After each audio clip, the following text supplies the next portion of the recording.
Hey guys, I'm just going to be going over my, equipment pre-flames because it's going to be coming out tomorrow and I just thought maybe why not. I know I said a couple videos ago that I was going to try to avoid making videos about personal games such as, equipment videos or bossing unless it's for milestones, but I think for something like this, it's pretty important given that we're completely changing how the equipment works in MapleStory and GMS. It's also for my own personal records because I do like to see how far I go in, every so often. And I sold a lot of my gear in the past, so I wanted to just see how it looked from prior to selling my old gear and getting my new gear. So I suppose let's get started right away. Alright, so totems, they haven't changed ever since I got them back in 2014. I haven't done Dark Bloods of Darkness because I don't think one came out in October 2016, and 2017 I was gone, so I'm not sure if there's anything new. But of course there are a bunch of other totems out there even better than the dark renditions of these totems, like the Frenzy Totem or the Otherworldly Cygnus Totem. So I might see if I can go for those because Marvel Machine is coming out in a few days and I definitely want to do it. This is probably the first time I actually want to do Marvel Machine and a decent sum of it, so I might make a video about that too. First item, Lightning God Ring. This is a new one. I actually have my old one with me right here, but when I cubed it, I got this. And I'm trying to sell it because it's 33% dex, and as much as I wish that was luck, you know what, it's fine. And so I got a second one. This one's 24% all, or not all stat, 24% luck, and it's got a pretty decent B pot. Not like entirely the best, but you know what, it's pretty good. 3 good lines. My superior Galax ring, this is one of the new ones. It's 30% luck, and it's got 9% all stat. Not too bad. But one thing on my equipment that I'm missing a lot of is luck per 10 character levels +2 or +1, and I am aware that those give a lot, especially if you're trying to go for 250, which I am. It takes a while to get there. So I'm going to be recubing a lot of my items to see if I can get anything better. Although I'm saving that until after I get everything fully, equipped out, and then I would go for min-maxing in the future. Solid ring, it's 27%. I think this one you guys know about. I didn't sell all of my gear. I only sold I sold a large chunk of my gear, but I didn't sell everything, so I do have a lot left over. Potential, not the greatest. It's only 9%. Ideally for B-Pod, if you're not going for per 10 character levels +1 or +2, you want to have at least 11 or 12% luck, depending on how lucky you can get. And 9% really isn't going to cut it because luck per 10 character levels +2, especially at level 250, is equated to about luck, or for 10% luck. So I might rekeep that in the future. Reinforced ring is another 30% ring. The B-Pot, I'm sure it looks pretty nice now, but it took a lot of time and effort and resources to actually get that B-Pot. And even then, it's not the greatest. If it was per 10 character levels +2, I would have been very satisfied with it, but you know what, it's fine. We'll deal with that later. I know that you want to go for the Sengoku Shodan pin because it is a level 200 item and pocket items can be flamed, which is really, really exciting and I can't wait. So I'm going to need to wait until Sengoku High comes out again, but for the time being, my Zenon does have a Shodan pin, but not my DB. Okay, pendant number 1, or technically pendant number 2, is 27%. Eventually, I want it to go from 27 to 30% because I am trying to min-max everything. The B-Pot, like I said, not that great because one line of, or luck per 10 character levels +2, or sorry, I need to enunciate words a bit better. One line of luck per 10 character levels +2 will give you basically the equivalent of 12 attack and 4% all stat. This is the second one. This one's not bad. If the third line was luck, then maybe I might keep it, but like I said, as long as it's 12% or higher, I think that should be good for now. And then my Arcane Dagger. Well, I say my Arcane Dagger, but I purchased this dagger, and it's fully primed 504 attack. I don't think anyone in Windia has the guts to follow through with the 15 star, even if they have a lot of resources to obtain a second dagger, just because getting arcane weapons in Windia, not the easiest thing to do, especially when the server's so dead. But it's a great potential. Maybe not so great in terms of we're talking about fully endgame, that we only have one prime line of boss damage and the other one's only 20%, but it's 3 good lines, it's good. 23% attack, getting more than 2 lines of percent attack is a dream come true for many people in B-Pod, so I'll keep it as that for now. It's got a Mag Damien Soul, I like it a lot actually. And it's a 25% boss name, which will turn into 12% boss, 6% damage or something for the flame. Tyrant Belt number 1, I actually scrolled this myself and it got 15 stars. Well, there's been a scroll sale for a while and I've been doing that. And I poured a lot of resources into it, but I think in about 80 or so Guardian Scrolls it went to 15 stars, so not too bad. Main potential, terrible. B-Pot, for unique, not too bad, but main pot definitely needs work. I'll work on that later. I'm currently running on empty for a little bit, and I do want to save it for Marvel Machine. Boots, these are my Zenon's boots, and I also scroll these, whoops. And they were from my Xenon until I got Neo Boots from my Xenon, and then I had him transfer these over to my DB. It's 24% luck, definitely needs to get recubed in the future, but not too bad. B pot comes first. My Cra Pants, these I despise with a white hot passion because the amount of cubes I had to spend on that main pot was not very satisfying.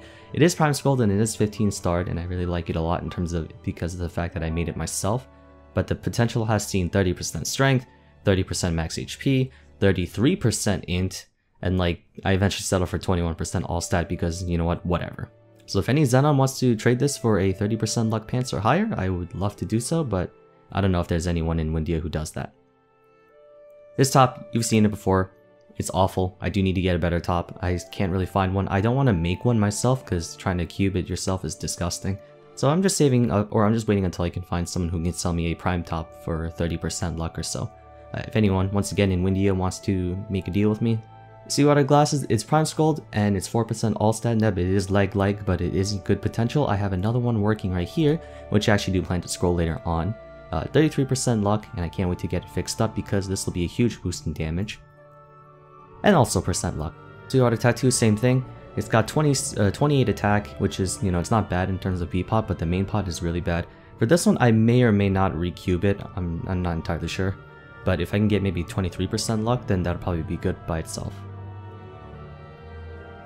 This hat, it's my Xenon's old hat. Technically, it was my DB's old hat, and then it became my Xenon's or my DB's old hat, and it became my Xenon's hat, and I brought it back. My old DB hat was like 56 attack, but I sold that when I quit, or quote-unquote quit, when I left for a while. Let's just say that, when I left for a year. And I need to find a new one, so I've been trying to find another one in the market. These earrings, funny backstory behind these. I understand they have a very, very good bonus potential. At first I thought, you know, luck per 10 character levels +4 wasn't like the best you can get, but from what I see so far, it is the best that you can get, unless you can somehow get a very beautiful line for the third one. Anyways, this ring, I tried to enhance to 15 stars, you know, it's just, it may not mean too much, but you know, especially when you get higher up there, extra luck means all the difference. It blew up twice. 0.7% chance. And that's not the annoying part, because that happens often. What's annoying is that after I reinstated it, after I blew up the first time, the second time it blew up was not even 5 attempts later. And I'm not happy about that. And Galax earrings and Galax rings are very expensive in Windia just because there's not many people who have them available in the market. So blowing these up in Bara or something, it may not be that big of a deal, because I don't know how it is in Bara, but in Windia these are like minimum 7 build clean. So very annoying. Meister Shoulder, I know you want to go for the Absolab or the Scarlet. I think the Scarlet Shoulder can be flamed, but I don't know about the Absolab, but you definitely want to get a better shoulder than Meister. But it's 24% luck, and it's got a somewhat decent B pot, which, you know, I'll keep it for as it is for now. Tyrant Gloves, I bought this from someone. It is pretty good. I wish it was 2 lines of crit damage, so maybe in the future I might work on that. But it has a decent B pot. To my knowledge, 3% crit damage is equal to about like 12% luck or something, which is nice, and it's got decent sharp eyes. Although I kind of want to anvil it back to Tyrant Gloves, because as much as I like blue work gloves, I kind of like seeing Tyrant Gloves better. I haven't gotten a new heart yet. I'm working on trying to find an outlaw heart. I'm trying not to make the gear myself because it costs, you know, if we're talking about efficiency, it just costs much more to make it yourself than to get it outright. Tyrant Cape. This one is beautiful. I love it. It's probably one of my favorite items. I prime scrolled it and then I enhanced it, and I think in less than 60 Guardian Scrolls I went to 15 stars. And it's 27% luck, and B-Pot, it's 11%, so it's kind of a keeper, but like I said, I want to go for luck per 10. Seawater Katara, this is my favorite item of all time. I made a brand new Katara. I understand I didn't P-socket before I transposed it. I was very sleepy at the time I made it, but the way I see it is that if I ever leave MapleStory and I feel like selling my gear, I can't sell this, which means that I can keep it for the future if I ever do come back for a 4th time. Well, not a 4th time, a 3rd time. About 15 black cubes it took to get from epic to legendary, and then only 6 red cubes in, and I got 33% attack. Lovely. B-Pot took a little bit longer. It took about 2 packs of B-Pot cubes to get to bonus potential, but then like 2 packs later, or not 2 packs, 2 cubes later, and it went to 20% attack, 13% crit. Probably would have been a bit more satisfying if the crit rate was like, you know, percent luck or something, but even though dual blades have Shadow Melt, having a high amount of base crit, you know, in and of itself, it's not too bad. I love this Katara so much. Black Swords Metal, you've seen it before. Ghost Ship Exorcist, I do have a Sengoku badge, I'm just waiting for DMT, and I might re-scroll it with ICOGs in the future because 8 attack only is not the best. And then finally my Emblem, which has a decent main pot, and I say decent because even though it's 2 lines of attack and another 3rd line of something good, none of them are primed lines. It's not 12% and it's not 40%, so in the future, maybe when I feel like min-maxing, I might recube that, but the B pot needs 2 lines of percent attack. It's the only one of my 3 weapons left that don't have 2 lines. I gotta work on that later.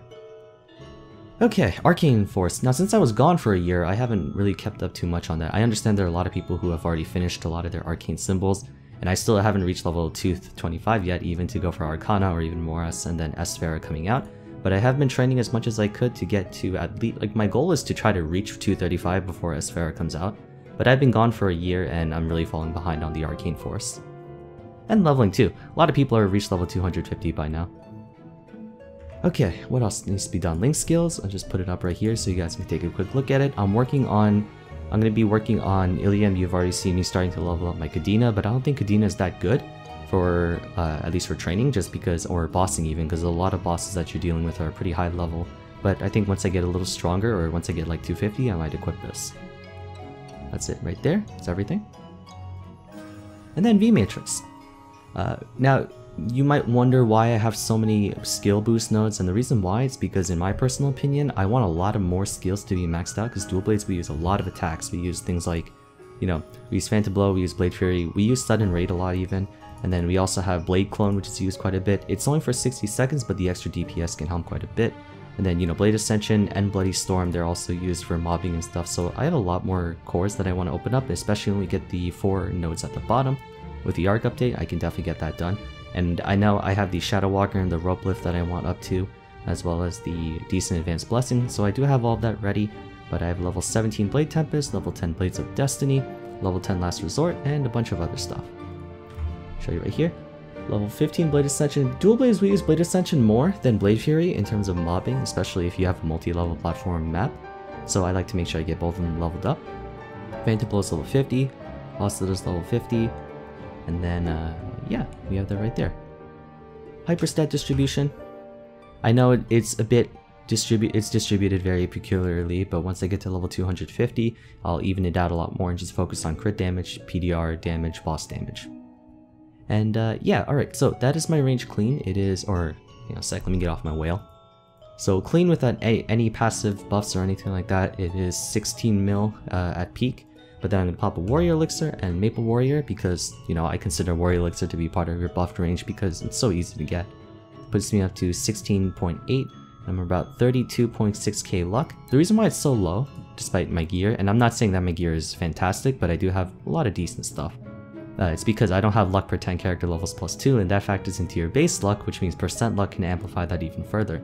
So I do need to get more luck per 10. So let me go ahead and buff up real quick.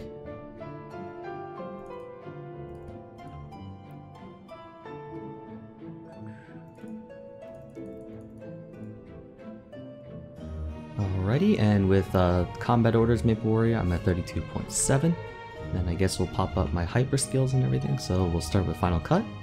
So my normal consistently buffed range would be about 21 to 24, or more like 22 to 24, if we were to round it up a bit. Put on Blade Clone, 25.4, Epic Adventure, 27, Last Resort, 35.6, Terms and Conditions, 45, Dark Sight Advanced, 54, and I'm sure if I equipped, you know, Advanced or Shadow Walker and a few other things, I'd be much higher. And mind you, I don't have Shadow Meld or I don't have other buffs working like Echo of Hero and stuff, so it could be much higher. But that's where I am right now. And I'm sitting at a pretty healthy amount of boss damage, 305%. I wish I was a little higher, but even after the flames come in and get rid of 24% boss, or no, 26% boss damage, I'll still be sitting at a pretty healthy 280, and I'm still working on my Maple Legion. I understand I have buff duration, and I know you don't need that, but I like buff duration just because Dual Blade and Xenon, they don't use, or they have a skill with low limited duration like Final Cut and Op Arts Code, so I do like having a little bit with that. But boss damage I've been working on quite a bit. Probably by the end of the summer I want to have around 7k Legion, and I can probably easily achieve that by leveling an Arc and Ilium to 200, and then getting a few of my other characters to at least level 140. So we're working on that. But that should be it. I think I covered everything. Oh, right, my keyboard setup. that's what I have later. I'm actually working on a updated dual blade and Xenon guide, but for now that's what I have for my keyboard setup. Not too many skills up there, but my buff macro, and I also have my pets. I have pink bean pets that I'm working on, or that I'm working on later, just because I want to see if I can go for these scrolls that give like +4 or 5 attack at 100% success rate, but those are very rare. And I have I didn't know this. I think they might have fixed it or changed it, but decent sharp eye or decent skills can be equipped onto pets now, as long as it's not the cooldown one from the V Matrix, it's the one from the Nebulites and Potential. So I have decent sharp eyes equipped because that needs to be used more often than Maple Warrior, and I just use Maple Warrior whenever I need to. And I technically don't need self-haste because I already have max jump. But anyways, it's a long video, so thank you guys so much for watching, and I guess I'll put out my Xenon guide, or not my guide, but my Xenon equipment video relatively soon. And yeah, let's see what happens when flames come out. But for now, I'll see you guys in the next video. Take care.